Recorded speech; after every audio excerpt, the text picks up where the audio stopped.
ہے اور آپ کو اس میں پرابلم کیا ہے؟ دیکھیے اس بل کے انٹروڈکشن سے پہلے ہم نے رول 72 کے تحت اسپیکر کو ہم نے ایک نوٹس بھیجایا تھا کہ ہم اس بل کے انٹروڈکشن کے خلاف ہیں، رائٹ؟ اور ہمارا ماننا یہ ہے کہ یہ جو بل ہے آرٹیکل 14, 15 اور 25 کا اس کے پرنسپلز کا وائلیشن کرتا ہے۔ یہ بل بیسک سٹرکچر جو سمویدھان کا اس کا وائلیشن کرتا ہے اور خاص طور سے جوڈیشل انڈیپینڈنس کا اور سپریشن آف پاورز کا ہی وائلیشن کرتا ہے۔ اب اس میں سب سے اہم بات یہ ہے کہ جو وقف بائی یوزر کا سیکشن 3RI ہے اس کو یہ کہہ رہے ہیں کہ وقف بائی یوزر کو ہم نکال دیں گے۔ کیسے نکالیں گے؟ کیوں نکالیں گے آپ اسے نکالیں گے تاکہ آپ جتنے مسجدوں پر RSS کا دعویٰ ہے وہ چھیننا چاہ رہے آپ، جتنے درگاہوں پر رائٹ ونگ ہندوتو آرگنائزیشن کا دعویٰ ہے، جیسا اپنے ممبئی میں حاجی ملنگ کی درگاہ ہے، چھیننا چاہ رہے۔ وقف بائی یوزر کا اب نکال کر بول رہے ہیں کہ ڈاکومنٹیشن لے کر 400 سال کا ڈاکومنٹیشن ریونیو سے نہیں نکلے گا تو کیا کریں گے آپ؟ دے دیں گے کیا؟ چینج کر دیں گے؟ یہ ایک سب سے بڑا ڈینجرس جو اس میں سیکشن ہے۔ دوسرا اس میں وقف الاولاد کا کلاس 4 کا ہے۔ دیکھیے بھارت میں جو قانون ہے نا وہ کسی کو روکتا نہیں ہے کہ وہ اپنی پراپرٹی کو ول کے ذریعے ڈسپوز کرے یا کسی کو گفٹ دے۔ تو وہی کوئی مسلمان اگر اپنی اولاد کے لیے وقف کر رہا ہے تو ان کے پیٹ میں درد کیوں ہو رہا ہے؟ ہندو انڈومنٹ بورڈ میں اجازت ہے اس کی، سب جگہ دوسرے گردوارہ پربندھن کمیٹی میں اجازت ہے، تو مسلمانوں کے وقف بورڈ میں کیوں نہیں ہوگا؟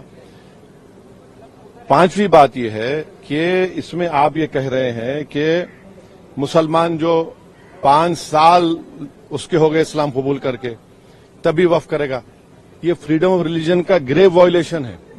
اچھا دوسرے ریلیجن کو ماننے والوں کے لیے ایسا قانون ہے؟ نہیں ہے۔ اور آپ کون ہوتے ہوئے طے کرنے والے مسلمان ہوا نہیں ہوا؟ 5 سال اس کو رکنا چاہیے تبھی جا کر، مانے آپ ویٹ کریں گے ہیں؟ اور یہ اور ایک اس میں جو بات جو آبجیکشنیبل ہے وہ یہ ہے کہ اگر کوئی سیکشن 61 میں آپ نے ڈی ایم کو بہت پاورز دے دیے، اب ڈی ایم کو فیصلہ کرتا ہے وقف بورڈ کے خلاف، مجھے ٹرائبونل جانا ہے۔ اب ٹرائبونل پہلے کیا تھا؟ ایک جج تھا، ڈسٹرکٹ جج سینئر CJ اپوائنٹ، 2 لوگ تھے۔ اب کہہ رہے ہیں کہ ٹرائبونل میں 2 لوگ ہوں گے، ریٹائرڈ ڈسٹرکٹ جج اور ایک آفیسر ہوگا، کیا ہوگا وہ جوائنٹ سیکرٹری رینک کا۔ کوئی جوائنٹ سیکرٹری رینک کا آفیسر بیٹھ کر ریٹائرڈ کلیکٹر کے خلاف آرڈر دے گا تو یہ خود اچھا اور ایک بات، کلیکٹر کیسے جج بنے گا؟ فیصلہ بھی وہی کرے گا، جج بھی وہی کرے گا، یہ پرنسپل نیچرل جسٹس کے خلاف ہے۔ تو اس میں کئی سیکشنز ہیں جو خطرناک ہے، کئی جو وقف بورڈ کے فیور میں نہیں ہے، وقف کو ختم کرنا چاہتے ہیں۔ تو سرکار کی دلیل یہ ہے کہ سب دلیل جھوٹی ہے۔ جو کہ وقف بورڈ ایک وہ جو بول رہے ہیں نا، وہ گاؤں ڈکلیئر کون کیا؟ وہ بتائیں دیش کو۔